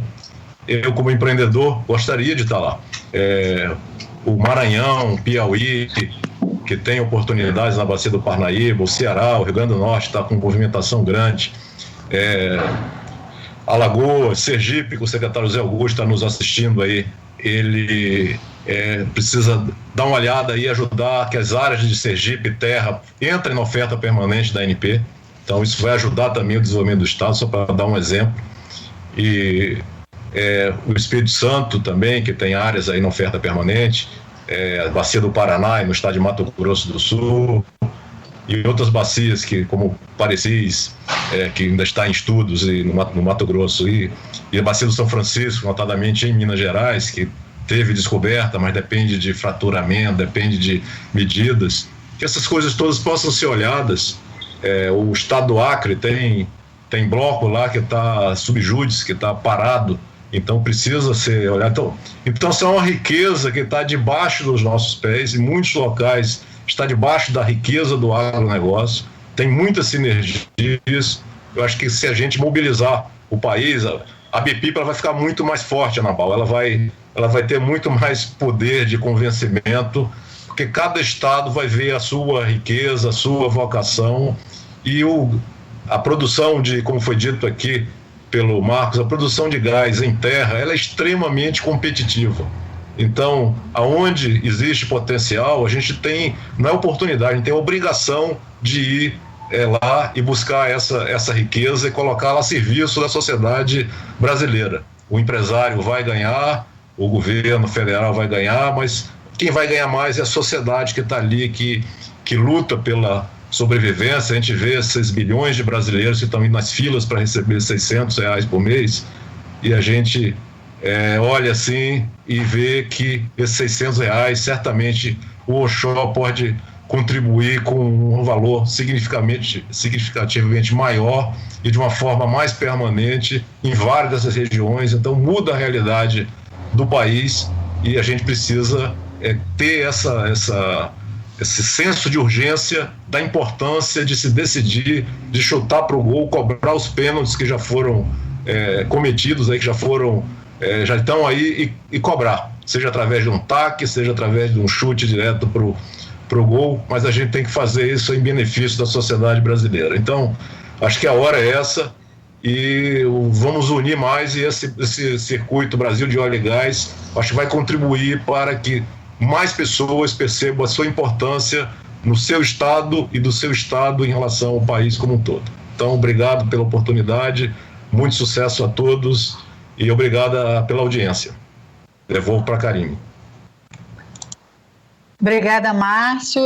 Eu vou passar direto para o Anabal. Antes disso, agradecer também aí a quem está nos assistindo e dizer do nosso compromisso de seguir na próxima semana para Minas, e na semana seguinte, do dia 20, a gente cumprir aquele calendário anterior e poder seguir rumo a Sergipe também. Tá? Anabal, a palavra está com você para suas considerações finais. Obrigado. E, Márcio, acho que você tem muita razão nisso, e acho que aproveitar que a audiência que eu tenho acompanhado aqui também no YouTube, ela é muito, muito, muito boa do ponto de vista de quantidade e de qualidade também. Então, acho que nós devemos fazer esse mutirão que você colocou aí. Acho que conclamar a capilaridade que vocês da Unip conseguem através das federações, para que a gente traga esses stakeholders dos estados, porque a gente sabe que muita coisa passa também por uma decisão no nível estadual, né? E a gente já tem também avanços importantes na geração do gás na Bahia, no Sergipe, né? No Rio Grande do Norte. Ontem tivemos um revés lá no Amazonas, que o governador acabou vetando a lei. Acho que uma atitude que pode ser repensada. Afinal de contas, ele abriu uma porta para criar um grupo de estudo lá e a gente tentar reverter essa situação. Acho que fico muito feliz que tenhamos tido mais convergências e concordância, Leonardo, com a nossa posição aqui, com a da ANP. Eu já respondi essa pergunta algumas vezes. A ANP tem um ônus de ser eficiente, de ser receptiva nas demandas do mercado, e às vezes de entes que não são nem regulados, né? Então, ela é tida como uma agência mais preparada, eu vi isso em diversos lugares, e talvez por isso, Leonardo, é o ônus do estágio que vocês alcançaram, que vocês resolvem até o que não era a sua competência, né? Tem até uma história do supermercado que o cara troca até o que não vendeu, né? Então, eu acho que é um pouco dessa questão, e do ponto de vista da BPIP, a gente tem essa consciência que muitas vezes vocês são envolvidos no assunto, que não são exatamente dado pouco da agência. Mas eu saúdo aqui alguma iniciativa, e entre elas, a oferta permanente, como você falou, acho que é uma brilhante iniciativa, uma coisa assim que é aquela coisa, mas por que não foi feito isso antes, né? Então, óbvio que é. Uma outra iniciativa que também é muito importante, e eu quero registrar aqui, foi a criação da coordenação de área terrestre, que é um canal que facilitou muito o entendimento do mercado com a agência, ajudou muito, eu espero que isso seja mantido. Enfim, como eu já coloquei aqui, agradecer a oportunidade que tive aqui, e tem só para atender aqui uma demanda que foi feita da cadeia de produtos e serviços, de produtos, insumos, né, de bens e serviços para a cadeia de petróleo, e até direcionar até para a ANP, viu, Leonardo? Já tem aqui alguém que está precisando que a ANP tome essa medida para o sequenciamento da cadeia. Mas eu queria dizer, eu não me lembro o nome da pessoa, que, na verdade, o que nós precisamos é fortalecer esse mercado gerador de oportunidades, né? Porque a partir daí, nós, como acho que foi a Karine, não me lembro quem colocou, nós somos conteúdo local na veia. Né? O onshore, ele é, por natureza, conteúdo local, mesmo que não tenha nenhuma demanda nesse sentido, nenhuma imposição regulatória. Mas só para não deixar sem resposta esse nosso participante, eu acho que é a partir daí, no medida que a gente tem esses 500 mil barris, né, a gente vai ter oportunidades infinitas para a cadeia produtiva aí do segmento. Então, com isso, eu agradeço mais uma vez, estou à disposição até próximo evento, e vamos fazer uma força-tarefa para a gente trazer esses stakeholders dos estados, que é importante para que a gente vá disseminando e que a gente vá engrossando esse caldo social. Porque precisamos de senso de urgência urgente. Obrigada, Anabal. Muito obrigada aí pela tua participação e por essa parceria, né, da BPIP com a Unip. A gente, como a gente falava ontem, a gente continua acreditando, a gente vai continuar acreditando e avançando, fazendo todo o esforço que for possível para a gente realmente abrir aí as frentes do onshore brasileiro. Leonardo, eu vou passar a palavra para você também poder fazer suas considerações finais. E se você puder falar, eu não sei se você tem aí em mãos, sobre as áreas que foram colocadas, que na verdade foi estendido o prazo para a Petrobras, até o final desse ano. Tem pessoas perguntando sobre as áreas relacionadas a Sergipe especificamente, quantas seriam, e aí a gente tem aí, se a gente consegue, na tua visão, a gente consegue que cada área dessa, talvez uma por mês até o final do ano. O que é a tua expectativa? Bom, vamos lá, vou procurar ser breve e abordar os pontos. Eu queria começar dizendo aí, falando um pouco da nossa agenda regulatória, do que a gente tem no radar aí no curto a médio prazo de importante, né? Nós colocamos em audiência, em consulta pública recentemente, a resolução de garantias de descomissionamento de instalações. É uma resolução importantíssima, porque no momento em que a gente tem como estratégia aumentar, ter uma pluralidade maior de agentes econômicos com o desinvestimento da Petrobras, a gente teve essa necessidade de regulamentar essa questão das garantias, que não estava regulamentada antes. Então foi um avanço muito grande. Ela está em consulta pública informalmente agora, por conta do período da pandemia. A gente suspendeu as consultas presenciais, mas todas as informações já estão no site da agência, para que as empresas e os interessados possam estudar o assunto. Temos também previsto para o segundo semestre a revisão da Resolução 17 de 2015, que é uma resolução muito importante, que é do Plano de Desinvestimento, onde a gente vai ter mais uma vez a oportunidade de tratar diferente empresas pequenas, médias e grandes. Eu acho que isso vai estar refletido na resolução. E temos também aí o resultado da Tomada Pública de Contribuições número 8, 2018, que trata de instrumentos de incentivos ao onshore, né? E a gente tem ali uma ação importante, que é o enquadramento dos campos marginais, né? Que parâmetros vão ser utilizados para fazer esse enquadramento. A gente está estudando isso. Eu imagino que na virada do ano a gente vai ter alguma coisa já evoluído sobre essa questão do enquadramento. Então essas três resoluções são importantes. Em relação ao que você comentou, Karine, eu não tenho de cabeça as áreas em Sergipe, mas isso está no site da agência, tá? A pessoa que tiver interesse, a gente publicou uma nota, nossa página principal. Se você for lá em notícias, você consegue acessar não só a decisão tomada da agência, o texto, né, da decisão, mas consegue acessar também um quadro onde estão lá todos os polos para os que os prazos foram estendidos, né, e cada polo tem um número determinado de campos. O que eu me lembro é que, no início, a Petrobras ela foi instada a se manifestar sobre manter interesse em torno de 250 campos. Desses 250, ela optou por manter interesse em 71, né? E, se eu não me engano, eram 254. Ou seja, 71 ela manteve interesse em permanecer fazendo novos investimentos, que isso era uma premissa, uma condição para ela manter a concessão. E o restante, 183, né, eu acho que é isso, 183, ela colocou num plano de investimento. Esse plano a gente vem acompanhando. Desses 183, 61 já houve, ou seja, exatamente um terço, já houve a transferência desse ativo. Ele já passou para a mão de novos operadores. Ou a Petrobras já deu a entrada na agência e isso está com a gente para transferir oficialmente o ativo. Então a gente já tem um terço aí bem encaminhado e o restante a gente acabou de ter um prazo, mas até dezembro desse ano, mas todos aí com uma expectativa de que seja concluído em breve, porque estão aí na fase final de negociação. Tá? Agora, obviamente, a gente tem essa questão aí de preço, de queda de preço internacional, não sei como isso afeta a negociação entre as partes, a agência não faz parte dessa etapa, né? Mas o fato é que já estava encaminhando aí para uma fase final. E para fechar, então, essa informação, Karine, ela está bem visível no site da agência, ela é fácil de conseguir, tá? A informação específica sobre uma determinada região. Para concluir, eu queria dizer, aí, fazendo coro com os colegas aí, com o Márcio, com o Anabal e com o Marcos, né?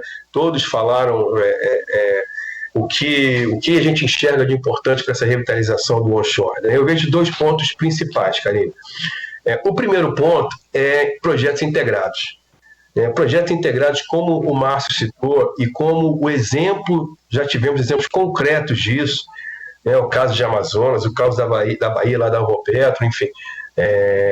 E seja ele através de fornecimento de uma termoelétrica, seja ele através de um duto de escoamento para cair direto na rede estadual de gás, seja ele agora com projetos que já estão começando a aparecer de mini refinarias, né? Então, assim, projetos integrados, eu acho que é um fator aí fundamental para a revitalização do onshore. E quando você fala em projeto integrado, você fala em inovação. Não tem como separar as duas coisas. Então, eu acho que essa questão da inovação, e aí a gente inclui nessa agenda de discussão os fornecedores de bens e serviços.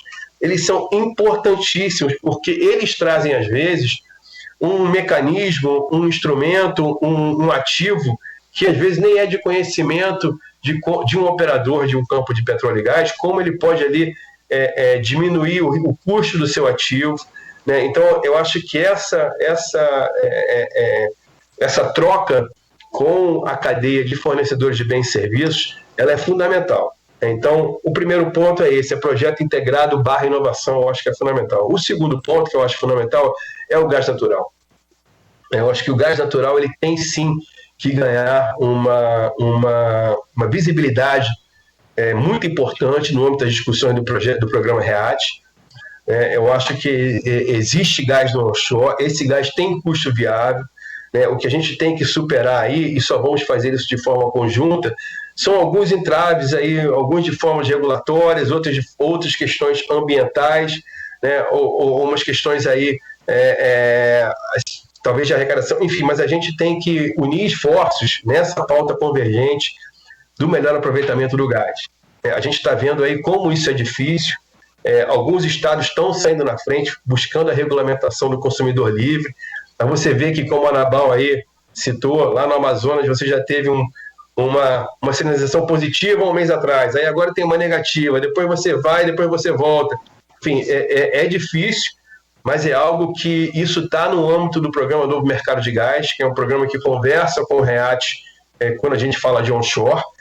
Então, assim, o Novo Mercado de Gás ela tem essa visibilidade da importância de um olhar também para a regulação estadual do gás natural. Isso é muito importante.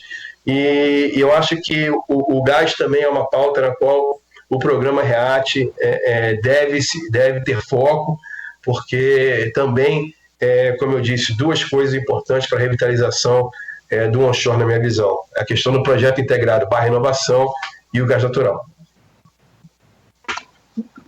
Super obrigada, Leonardo, aí pelo aceite, por estar aqui com a gente. Acho que foi bem bacana a gente poder também fazer essa aproximação com você, né, que está aí com essa responsabilidade de tocar essa frente de trabalho do onshore dentro da agência. Muito obrigada. Eu vou passar a palavra para o Marcos Frederico também para fazer as suas considerações finais, Marcos, para a gente aí caminhar para o encerramento desse web, fazendo como o Anabal pontuou também e o Márcio, agradecer às pessoas ilustres que estão aí nos assistindo, uma série de comentários. A gente sabe que a gente tem uma plateia que vibra pelo onshore também, e a gente precisa também trazer junto essa vibração positiva para a gente poder caminhar. Marcos, a palavra está com você.